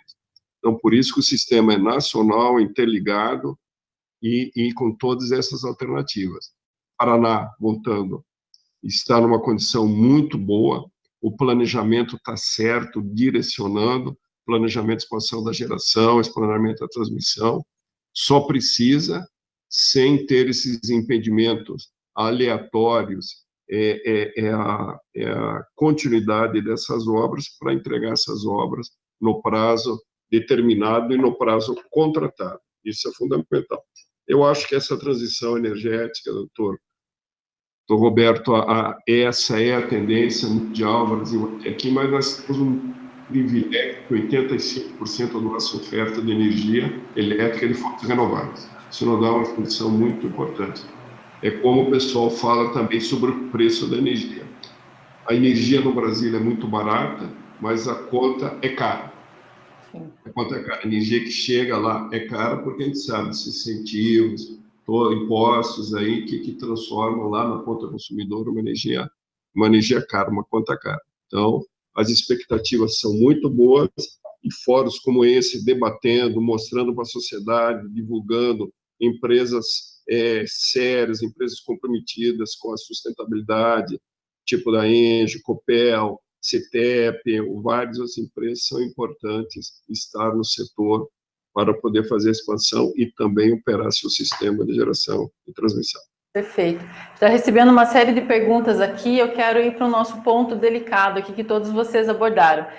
Márcio, as questões ambientais, né, viraram uma discussão nos últimos meses, como você falou, são os entraves jurídicos e chegaram a prejudicar o cronograma das obras do Sistema Gralha Azul. Você poderia esclarecer um pouco sobre esse traçado que passa pela Scarpa Devoniana e nos colocar um pouco sobre as preocupações da ENGIE com essas compensações ambientais? Com certeza, Heloísa. Como eu comentei anteriormente, esse traçado, primeiro é importante destacar que o traçado do projeto ele é oriundo de um corredor definido do edital do contrato de concessão, do edital de licitação da ANEEL. Ou seja, a ENGIE não tem, ou qualquer outra concessionária, tem a liberdade de simplesmente definir o traçado que melhor lhe convém. Então, existe um corredor pré-definido, até porque nosso projeto ele interliga não só novas subestações, mas ele interliga subestações existentes, como eu comentei, subestações existentes da Eletrosul e da Copel. Então, automaticamente, em algum momento, tem uma referência que tem que ser seguida. Claro que ao longo desse processo de licenciamento ambiental, que no nosso caso durou mais de 2 anos, nós vamos amadurecendo esse traçado, desviando ele de unidades de conservação, desviando de reservas particulares de proteção natural, desviando de áreas turísticas, núcleos sociais, municípios, ou seja, um projeto como esse não pode passar uma linha de transmissão no meio da cidade, no meio do núcleo urbano, tem que desviar de aeroportos, outras áreas sensíveis do ponto de vista ambiental. Então, é um mosaico que precisa ser construído ao longo do tempo, no sentido de achar o melhor traçado. Evidentemente que, a chegar a esse traçado, ele é validado por uma série de órgãos anuentes. O primeiro deles é o Instituto de Água e Terra, que é o órgão ambiental estadual do Paraná, que é o órgão competente pelo processo de licenciamento, mas existem uma série de outros órgãos também anuentes. Então, por exemplo, quando se trata de unidade quilombola, se precisa de um licenciamento quilombola que é feito pela Fundação Palmares. Se você passar por área indígena, que não é o nosso caso, você teria que ter a anuência de FUNAI. Você tem que desviar de áreas onde tem patrimônio arqueológico. Então, esse é um processo de licenciamento arqueológico que tem que ser seguido. No caso específico da Scarpa Devoniana, nós temos uma anuência que é necessária de um órgão que se chama Conselho Estadual do Patrimônio Histórico e Artístico, que é o CEFA. É um órgão estadual que regula a travessia na Scarpa Devoniana, uma vez que ela é uma APA, uma área de preservação ambiental de uso sustentável, que encontra-se em processo de tombamento. Pela característica específica da Scarpa Devoniana, como ela tem um comprimento muito grande, e nós temos que interligar o Centro-Sul, ou seja, o município de Ponta Grossa, onde está a nossa principal subestação, a uma subestação existente da Copel, uma grande subestação em Bateias, naturalmente não existe outra opção que não atravessar a Scarpa Devoniana. A Scarpa Devoniana ela vai quase do norte ao sul do estado do Paraná. Então, se não atravessasse ela, teria que colocar um circuito passando por São Paulo e um outro circuito passando por Santa Catarina, uma vez que são 2 circuitos, e aí vai totalmente contra a modicidade tarifária, que foi muito bem colocada aqui pelo Moacir. Então, no nosso contrato de concessão, por exemplo, nós ganhamos o contrato de concessão com um deságio de mais de 30% em relação ao preço normal do leilão. Além disso, a travessia na Scarpa está dentro do corredor da ANEEL. Importante destacar, entretanto, e adicionalmente, que a travessia na Scarpa Devoniana ela não é um impedimento. Existem hoje 6 outras linhas de transmissão que atravessam a Scarpa Devoniana. E por que isso? Porque a linha de transmissão ela não gera impacto ambiental significativo. Ela não tem efluente líquido, ela não tem efluente gasoso, ela não tem praticamente ruído. O grande impacto associado à linha de transmissão é específico da supressão de vegetação onde estão as torres. E nesse caso, no nosso caso específico, como nós estamos lançando cabos com drone, nem supressão de vegetação entre os vãos nós teremos. Então, falando da Scarpa, além de existirem outras 6 linhas de transmissão lá, o nosso traçado ele foi colocado em paralelo a uma linha existente. Esse é o menor impacto ambiental possível. Uma linha andando em paralelo a uma outra que já existe, que atravessa a Scarpa. Além disso, na Scarpa hoje existem outras 7 rodovias estaduais e federais que ultrapassam por lá, né? Mas o grande problema ambiental da Scarpa Devoniana, e aqui aproveitando que nós estamos num fórum de energia, ele não está associado à energia. Existem 342 processos minerários autorizados de exploração da Scarpa Devoniana, sendo que desses 342, 49 estão em concessões de lavra e outras 60 em fase final de requerimento. Ou seja, o impacto ambiental na escarpa devoniana, ele nada tem a ver com a travessia de uma linha de transmissão cujo impacto ambiental ele é muito minimizado. Porém, conforme a gente comentou, para passar pela escarpa, além da anuência do Instituto de Água e Terra, que validou esse traçado através de dezenas de vistorias aéreas e terrestres, nós também tivemos outras inúmeras vistorias por esse Conselho Estadual do Patrimônio Histórico e Artístico, no qual validou que o melhor traçado a ser utilizado hoje é o que está sendo implementado pelo projeto, pelo Sistema de Transição Gralha Azul, uma vez que ele não impacta áreas arqueológicas, ele utiliza prioritariamente áreas antropizadas, ou seja, nossas torres estão em áreas que já foram utilizadas como pastagens, sem que o impacto ambiental seja significativo. Então, a gente tem a segurança de que o nosso projeto hoje ele é, novamente, muito sustentável, muito debatido ao longo desses inúmeros anos, esses mais de 2 anos de processo de licenciamento e todas as anuências das autorizações que foram concedidas por todos esses órgãos. Acho que a gente vai ter que promover um fórum de sustentabilidade, viu, Janete? De trazer o Clabinho aqui para debater a sustentabilidade. A gente tem muitas perguntas ainda, mas o horário já adiantou bastante, então eu queria convidar vocês para fazer as considerações finais. Depois o LID vai produzir um material, 2 e-books e podcasts sobre esse conteúdo. Eu acho que foi uma grande aula hoje para a gente falar sobre essa questão da energia, a eficiência energética do nosso estado e o quanto isso é importante para atrair investimentos, que é o que o nosso estado precisa. Então, eu queria convidar vocês, os senhores, para fazer as considerações finais, começando pelo João. Ok, Luiz, obrigado novamente pelo convite, obrigado a todos os parceiros aqui, palestrantes, e só finalizar falando exatamente isso, que energia é fundamental e que o Brasil dá uma aula de sustentabilidade em termos de energia. O processo nosso de geração de energia renovável é fantástico. Aqui a energia elétrica é o país que mais, se não o que mais produz energia renovável do mundo, um dos que mais produz. A Ásia está muito baseada em termoelétricas a partir de carvão. A Europa está muito baseada na geração térmica a partir de nuclear, energia nuclear. E o Brasil hoje já está muito avançado nesse sentido de energia renovável. Claro que é um desafio, a intermitência, mas nós temos também o biogás, não foi falado tanto do biogás aí, mas toda a nossa indústria de proteína vegetal, de proteína animal, frigoríficos, sempre tem uma geração que o que era antes um passivo ambiental, o resto da criação de suínos, de aves, ou da mandioca, a água da mandioca, a água vegetal da mandioca, ela acaba se transformando hoje em energia. Ela vai para biodigestores, ela faz a geração do biogás, esse biogás é purificado, se transforma em biometano, então nós temos um potencial gigante de utilização do biogás, do biometano, até como também uma outra fonte para quebrar a intermitência da eólica e da fotovoltaica que existe muito aí no todo. Mas, de qualquer forma, a indústria está aí à disposição para trazer essas novas tecnologias. Nós sempre, na FIEP, organizamos missões internacionais aí para mais moderno no mundo em termos de geração, práticas, boas práticas de energia, e a nossa mensagem final é exatamente essa. É uma mensagem de incentivo, de parabéns aí aos nossos órgãos públicos, aí estaduais, federais, as empresas públicas, e continuar forte no planejamento. Se você colocar o nosso sistema, Operador Nacional do Sistema, em cima do mapa da Europa, é fantástico. Você vai ver a interligação que Portugal teria até Moscou, levando energia de um lado para o outro, seca no sul. Por que a gente não teve problema de energia? Porque a gente está sendo alimentado agora pelo Sudeste. Quando tem seca no Nordeste, o Sul alimenta o Nordeste. Enfim, nós temos que resolver as questões de custos, porque tem muito pluricálio, na verdade, na conta de energia. A nossa geração é barata, mas pagamos encargos sobre energia. Não que não sejam importantes subsídios, mas os subsídios têm que vir de outra fonte do governo federal, fonte de recursos gerados pelos impostos.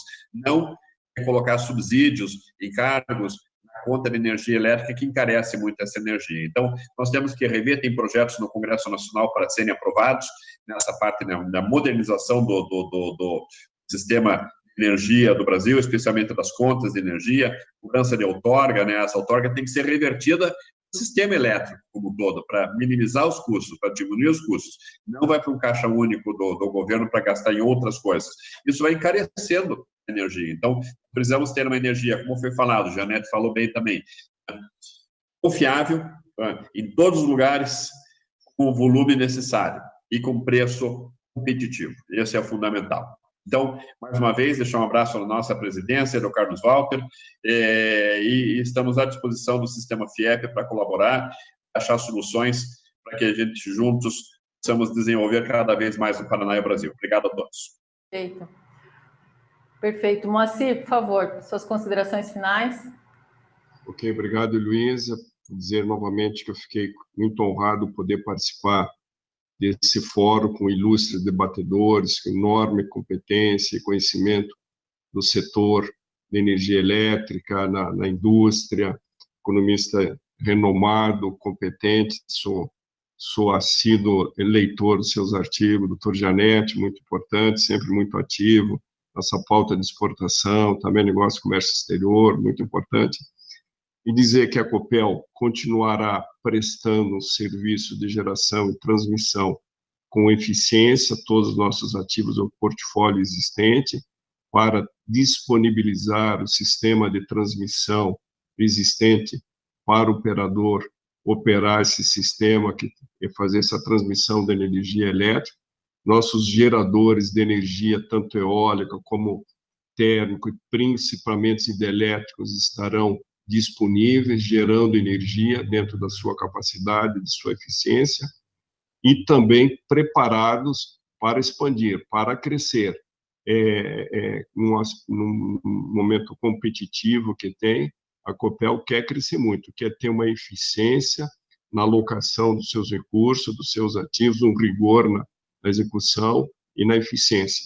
Paraná, o Brasil, principalmente o Paraná, terá segurança no atendimento energético no horizonte longo, né, a próximos 10 anos, se todas as obras que foram contratadas de geração e transmissão não tiverem impedimentos de serem construídas. Se elas forem construídas como foi planejadas, como elas foram contratadas e como elas estão sendo feitas, o Márcio falou aí sobre o método de construção, o método inovador, lançamento de cabos com drone. A tecnologia veio, o sistema, ela está aí, ela está presente, é sustentável, com baixo impacto ambiental. O sistema de transmissão é muito baixo impacto ambiental. Nesse corredor de 30 quilômetros, né, definido o corredor para fazer a diretriz da linha, é identificado todas as áreas de conservação e o traçado aprovado, definido, ele tem mínimo impacto possível e é mitigado esses impactos. Então, se deixar construir da forma que está planejado, o Paraná terá condições, terá uma energia segura, sustentável e cada vez mais em preços competitivos, aberto para outras fontes também. Então, a Copel está presente sempre, buscando a eficiência no seu portfólio existente e também no rigor na alocação do recurso na expansão. Essa é a mensagem que eu quero dizer. Muito obrigado mais uma vez pela participação minha e pela oportunidade. Obrigada, Moacir. Foi ótimo ter o teu conhecimento aqui conosco hoje. Alexandre, por favor. Obrigado, Luísa. Agradecer novamente o honroso convite de participar desse bate-papo. Acho que eu vou aproveitar minhas falas finais, acho que para fazer uma referência também sobre o futuro, né, aproveitando algumas colocações do professor Gianetti, né, e colocar, acho que um desafio de um futuro de curtíssimo prazo e um futuro de mais longo prazo que o operador tem para enfrentar. Né. De curtíssimo prazo, acho que é importante destacar, né, que hoje 75% da geração ela participa do chamado despacho centralizado, ou seja, elas respondem a um comando do operador para gerar. Significa que tem 25% da nossa geração que não responde ao comando do operador, que tradicionalmente funciona numa lógica de comando e controle. À medida que aumenta a participação da geração descentralizada, um dos Ds importantes daquela tendência que o professor Gianetti falou, a gente precisa aprender a coordenar as decisões descentralizadas. E não é por meio de comando e controle que a gente vai fazer isso. Então, a gente precisa de sinais de preço para conseguir coordenar essa decisão descentralizada, que não apenas envolve o que hoje já é 25% da geração, mas o consumo também, porque com preços adequados, a resposta da demanda como um instrumento para manter o equilíbrio entre oferta e demanda é um recurso que a gente não pode abrir mão, né? Então, quando a gente olha, a partir do ano que vem, a chegada da precificação em base horária, é uma tentativa de sinalizar economicamente qual hora do dia que o balanço entre oferta e demanda está mais apertado ou menos apertado, para que os geradores aloquem as suas disponibilidades onde está mais apertado e os consumidores aloquem quando está mais folgado, né? Então, isso é uma grande evolução que a gente tem aqui no curtíssimo prazo. Quando a gente olha para o futuro um pouco mais distante, foi publicado recentemente um estudo de um consórcio da Lenmayer, Tractebel e PSR, chamado Energy System of the Future, está disponível no site do INS, da EPE, do Ministério, que faz um exercício de pegar a configuração da oferta do final do Plano Decenal 2026 e imagina o que vai ser necessário para atender o dobro da carga brasileira de 2017. Ou seja, tem um buraco desse tamanho de geração que precisa ser colocada nesse intervalo. E aí um trabalho muito bacana de engenharia, muito profundo, simulou uma expansão autônoma, né, competitiva, e que basicamente a geração renovável intermitente variável, né, que hoje está na faixa de 7%, alcança 41% nessa configuração, e a geração hidrelétrica sai de 70% para 38%. Né? E a pergunta é, o sistema consegue sobreviver a essa penetração de geração renovável variável? E o estudo, com as premissas dele, demonstra que o sistema ele consegue se manter estável com essa penetração de fontes variáveis, né? E é exatamente essa robustez que o sistema elétrico brasileiro tem, pelo seu legado da geração hidrelétrica, que permite absorver essa geração renovável variável, mas renovável, muitas vezes distribuída, e integrá-la ao sistema elétrico, que é exatamente o mesmo atributo que permitiu, por exemplo, no primeiro semestre desse ano e agora, que o Sul fosse suprido por energia de outra parte do país. Nós chegamos fazendo, inclusive, um exercício de engenharia, que é zerar a geração hidrelétrica do Sul e deixar o Sul pendurado na interligação. E o sistema para de pé. O sistema continua confiável nessas condições. Então, mostra a robustez do sistema de transmissão, a importância que ele traz para a gente conseguir utilizar os recursos que estão distribuídos, que quando falta no lugar a gente consegue trazer de outro, e esse recurso vai ser cada vez mais necessário à medida que fontes variáveis entrem no sistema, e não podemos esquecer que precisaremos de sinais de preços adequados para coordenar tudo aquilo que não está dentro do perímetro de geração de despacho centralizado do INS. Então, eu encerro por aqui, deixo meu boa tarde e agradeço meus colegas de painel aqui. Heloísa. Perfeito, Alexandre, muito boa contribuição. Eu gosto muito sempre das considerações finais, as falas preparadas de vocês são ótimas, mas eu acho que nas considerações finais sempre tem as melhores provocações. Márcio, por favor. Boa tarde, Heloísa. Primeiramente, obrigado pela oportunidade. Queria agradecer também aos meus colegas de debate que abrilhantaram esse evento. E, para concluir, eu queria destacar que a preocupação dos paranaenses, ela também é a preocupação da ENGIE. Nós acreditamos no desenvolvimento, estamos investindo em um projeto extremamente relevante, que irá trazer desenvolvimento econômico, que vai gerar muito emprego, mas, sobretudo, nós acreditamos na sustentabilidade social, econômica e, sobretudo, ambiental. Então, o nosso projeto ele traz ações pioneiras que foram desenvolvidas ao longo desses anos, que fazem com que ele seja uma referência para o estado do Paraná e talvez, Moacir, no futuro, até demandas adicionais nos projetos de transmissão que venham a ser implementados, como, por exemplo, o uso dos drones. Então, nós temos a certeza de que esse projeto contribuirá muito com o desenvolvimento e temos a certeza de que ele será lembrado como um projeto sustentável e referência aí para o estado do Paraná. Muito obrigado. Muito bom. Janete, por favor, suas considerações finais para a gente encerrar. Pois não, Heloísa, muito obrigado. Primeiro, parabéns a você por ter organizado um evento tão qualificado e é uma honra para mim estar aqui conversando com vocês, e eu quero dizer que eu saio mais otimista como brasileiro depois de ouvir o que vocês falaram aqui hoje sobre o planejamento e a estruturação do sistema elétrico brasileiro e paranaense, que eu vejo muita inteligência, muita competência, muito empreendedorismo. E, Alexandre, sobre o que você falou da transição aí para uma energia mais renovável e intermitente, tem um quarto D que talvez a gente possa acrescentar, que é o desafio que vocês vão ter para lidar com esse sistema de preço, que não há dúvida, é o mercado que vai ter que ditar a oferta e a demanda.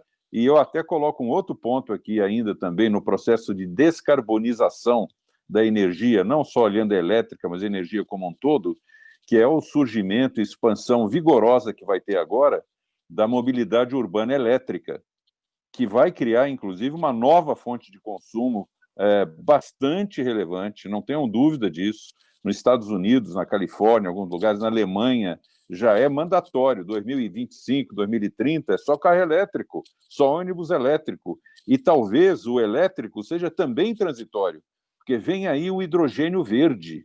Esse sim que parece vai ser o combustível do futuro e que parte da eletrólise da água com energia. E olha que é muita energia que dá nessa eletrólise, hein?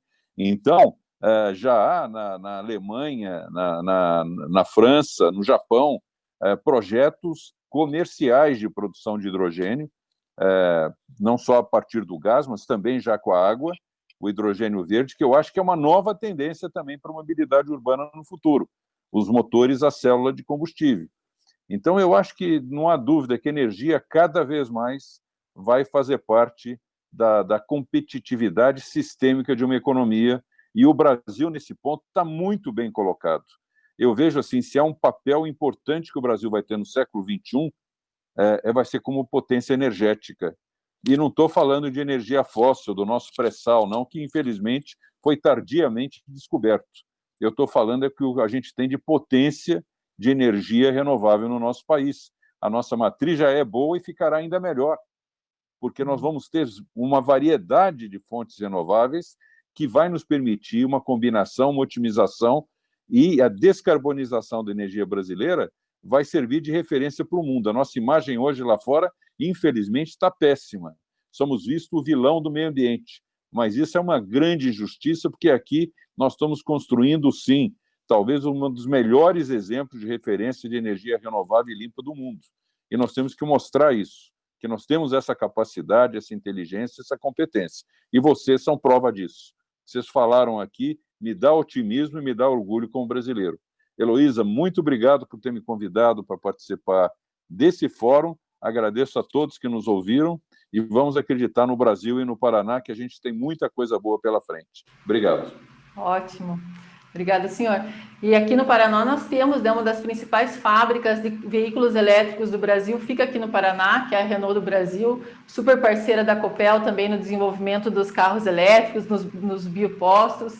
E é um orgulho para nós ter essa grande companhia que fez aniversário essa semana passada de instalação aqui no estado. Então, é uma grande alegria para os paranaenses ter aqui no estado uma das principais fábricas de veículos elétricos do Brasil. E nós também fizemos aqui no LIDE Paraná, há cerca de 2 meses, a discussão sobre o biocombustível, com a Compagás, com a Biogás. Esse conteúdo está no nosso site, no site do LIDE Paraná, para quem quiser compartilhar e assistir. Esse fórum de hoje, assim como os outros fóruns que a gente tem desenvolvido durante esse período de pandemia, tem sido discussões abertas justamente para ampliar esses debates, ampliar essas discussões. E para encerrar, eu vou chamar aqui minha companhia para a gente dar as considerações finais e encerrar esse painel de hoje. Eu adorei ter um clone. Pena que foi só por hoje. Obrigada a todos que nos acompanham, a Renault do Brasil e a Valore, que são os nossos patrocinadores de gestão, a Loja Cor, a RDP e a RDE, e a Indy, que são as marcas que acreditam no poder de mobilização do LIDE e patrocinam as nossas iniciativas. Encerrando aqui, agradeço a todos que estiveram conosco, agradeço o tempo de vocês e depois esse conteúdo vai estar nos nossos canais digitais do LIDE Paraná. Obrigada e boa noite. LIDE, quem é LIDE participa.